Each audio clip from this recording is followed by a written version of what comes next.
The brilliant Karaite Bible commentator Salmon ben Yeruham of the 10th century wrote a devastating criticism of Rabbinate Judaism in his book Sefer Milhamot Yahweh, that is, the Book of the Wars of Yahweh. Salmon directed his polemic against rabbinism in general and the Rabbinite leader Saadia el-Fayumi, known in Rabbinate circles as Rav Saadi Gaon, in particular. In the 3 chapters of the wars that I'm presenting, Salmon tears down the main pillars of rabbinism and the oral law. You see, Saadia Gaon was Salmon's older contemporary and was notorious for his vicious writings against Karaism. Salmon repeatedly rejects the arguments of an unnamed phone with such formulas as, he says, you say, etc. This unnamed opponent was none other than Saadia Gaon, who was also called by Salmon the Fayumite, since Saadia was from the Egyptian town of Fayum, calls him the blackguard, and the man devoid of a good heart.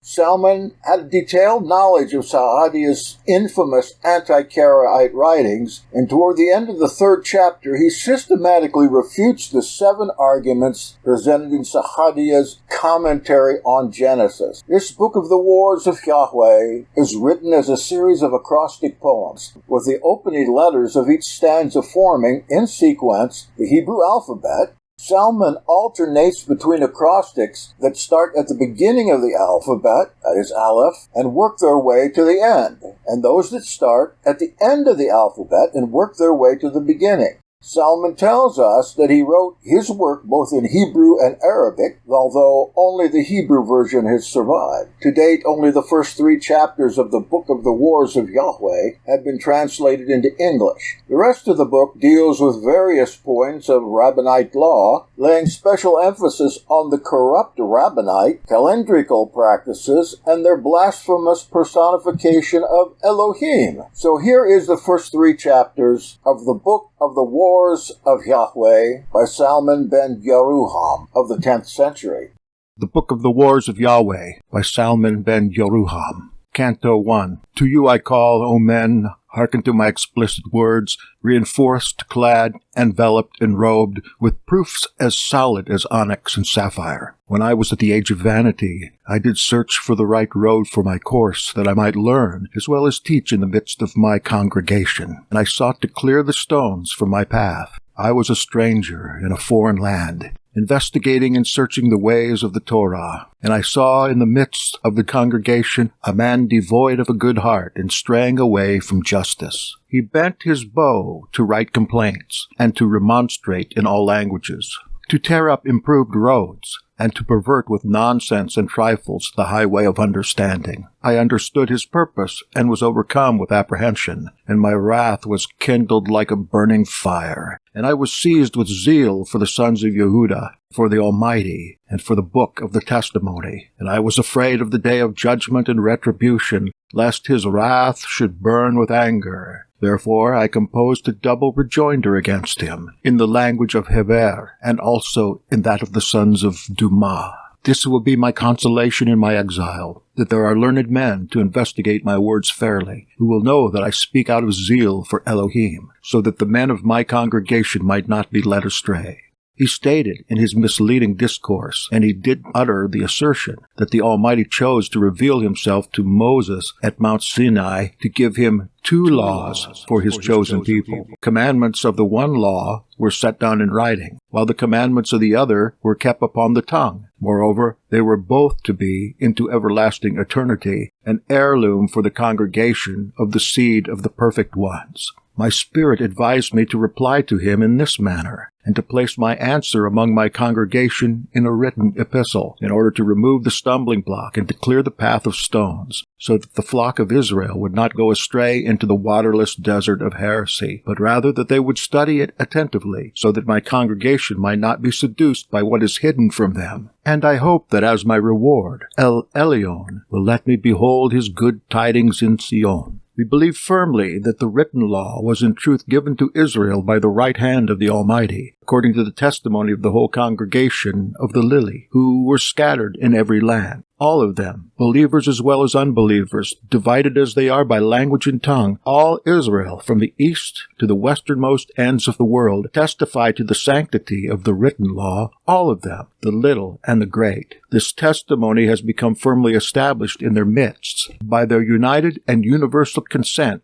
without challenge. Likewise, the signs and miracles that the dweller of the heavenly abode has wrought are written therein and are explained for them who wish to understand. Selah. They remember the splitting asunder of the Red Sea, and they do not deny the words spoken by the Almighty on Mount Sinai. And with their mouths they sing of the esteem of the Torah and of the other miracles. Israel and all other nations speak of this as one. Now if Israel and Yehuda are all united concerning the validity of the oral law, which is, as they say, perfect, let them offer their testimony, and let their voices be heard. If not, then the Phaeumite's words are void, and his tongue has been silenced. I will begin here with another argument that I will mention now without delay, and I will ask and demand a reply to it from everyone who holds to the oral law and has given his preference to it.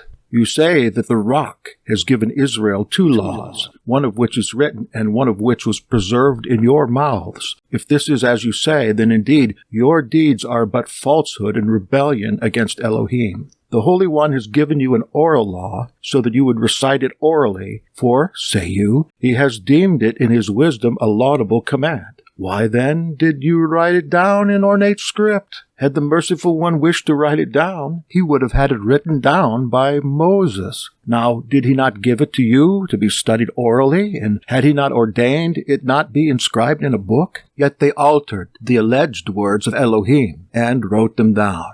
And instead of studying the book orally, they transferred it into writing. How then can their words be believed, seeing that they have offended grievously? They cannot withdraw from his contradictory path.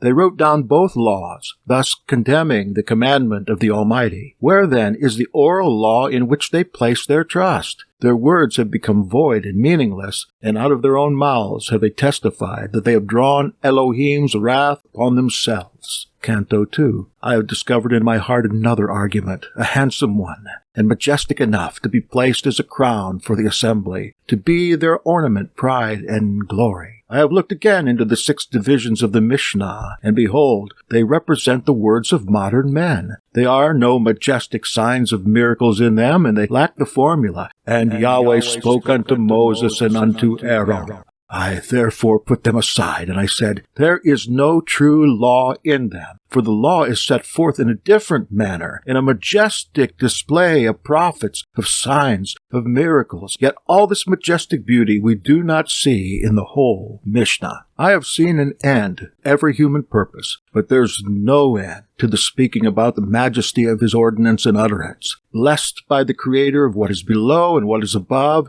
and may his blessing rest upon his people, Selah. I am young in days, and you are older than I.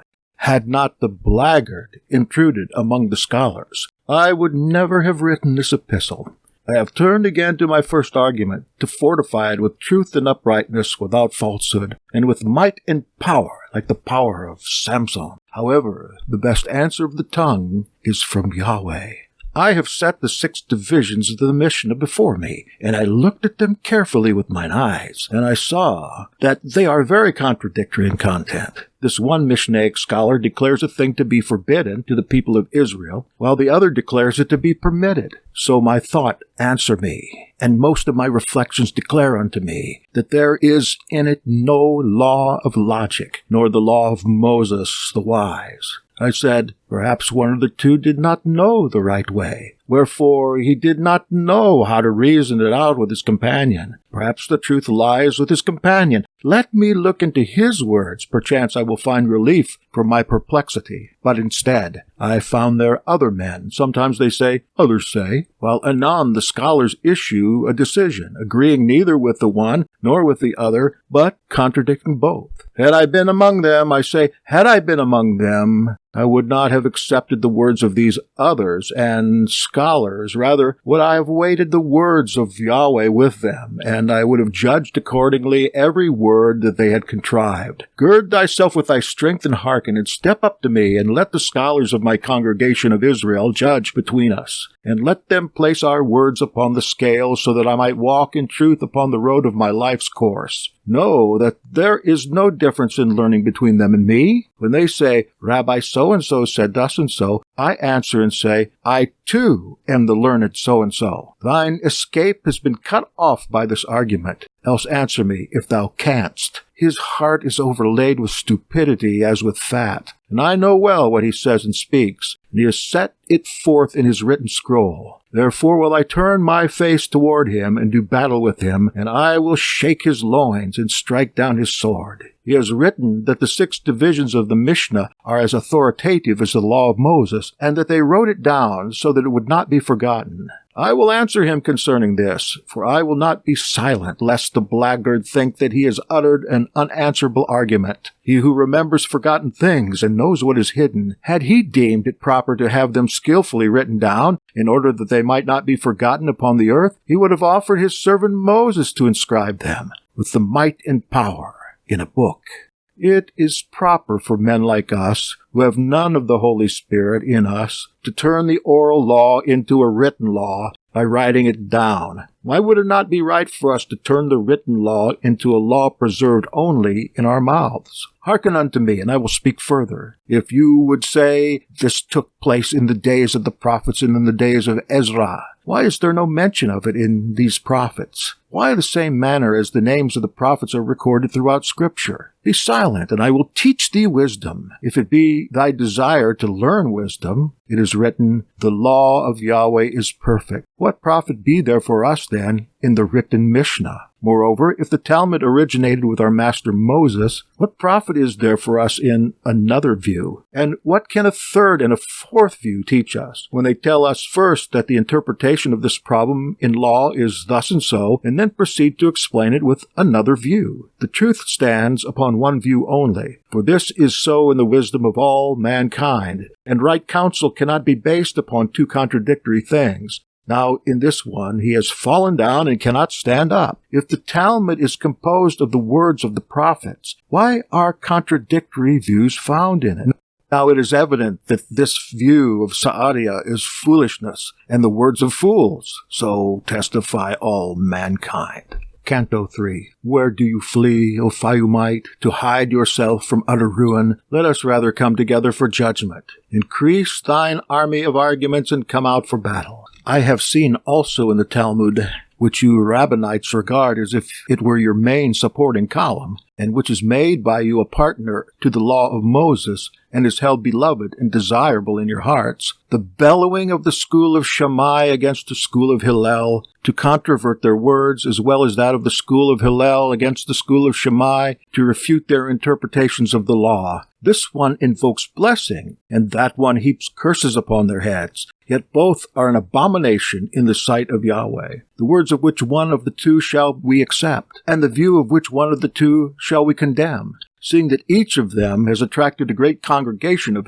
adherents, each of them turns to say, I am the captain of the ship. Incline your ears if you desire pearls of wisdom. The matter can't be both ways. If their words require interpretation with words of men understanding, then this Mishnah cannot be the law of the Master of Masters. If the Mishnah be the law of Moses, the servant of Elohim, why do they not mention there in the name of Moses only? And why do they mention in each chapter of the Mishnah the names of teachers other than he? And why do they not say, thus says Yahweh, and thus says Moses, after his meeting with Yahweh? If you would yet double your rascalities, and would utter more error and falsehood, and would say, they used to engage in scholarly discussion in awe of him who dwells in glory, remember that many fell slain among them in their stumbling. Elohim forbid that I should remain silent. Rather will I establish the strongest proofs in the world, and I will refute thee and spoil thee of thy claims, with the help of him who causes men to become rich as well as poor. Refutation of the 7 arguments. The text of the 7 arguments that are set down in your commentary on Genesis, if at all times you did mention them publicly in order to seduce men's hearts, yet now they will become like spears and swords over the head and heart. May your steps be hampered in walking. When you say that in my congregation has need of the Mishnah in order to know the precise measurements of the ordinances of the ritual fringe, the lulav, and the booth, and that this is why they arranged it and set it down in writing, you have written lies, for not all ordinances have a definite measurement, and that is why the length of the fringe is not specified in the law. If one should forcefully exhibit this argument, how will you distinguish, and what answer will you make to him out of the words of the divine testimony? To heap up more lying words, you have written and set forth further, and have said, secondly, that the Mishnah is ancient, because it has explained the precise amount of the heave offering, so that Israel might know what part of the amount they are to give. This argument is identical with the preceding, and the answer to the former argument applies to the latter as well. No precise amount or sum has been specified for it. Rather, each person is to give as much as he wishes and will meet with no complaint. You have said, thirdly, that we have need for the inherited tradition in order that we might know what day of the week is Sabbath, so that we might keep it holy. But the Sabbath is known to all the inhabitants of the world as a day of rest, from the factual knowledge and reasoning, not merely from reckoning by 3, 5, and 6. You have turned from the right road and labored much. When you have said, fourthly, that we need the Mishnah to know which vessel is capable of becoming ritually unclean, but you have erred, for you have not considered the verse, whatsoever vessel it be, wherewith any work is done. All such vessels are specified in the law, if you would but turn your heart to it. Still you hold fast to broken arguments, and have said, fifthly, that there are ordinances that we must observe, and that are not explained in the law, such as prayers and other ordinances, yet the prayers are not mentioned in Scripture. Your mouth has not considered the verse, and ye shall pray unto me, and prayers are mentioned also in many other places. Thus you have not remembered, when you have spoken, the prayer of Daniel, the man greatly honored and beloved of Elohim. Therefore I reject from before me all ordinances and statutes that are not written in the law. Your flag fell from your bastion. When you have said, sixthly, that we are in need of the tradition and pride ourselves upon it, in order to know the number of years elapsed since the destruction and cessation of the second temple, I will answer you in this manner, and your glory will wilt. O you who bindest together silly things without wisdom, in which sacred book is it written that it is our duty to know the reckoning of how many years will elapse between the destruction of the temple and the dread gathering? With much labor, but uselessly, you have written, seventhly, and have said that we need the traditions and pride ourselves upon them to know the date of the period of the redemption of Israel and the appointed time of the resurrection of the dead. In the songs of prophets and other seers, all these things are already mentioned and are contained therein. They are bound and fastened therein as firmly as with ropes, and they do not follow from thy works and your worthless traditions. You have been listening to Jackson Snyder Presents on Hebrew Nation Radio.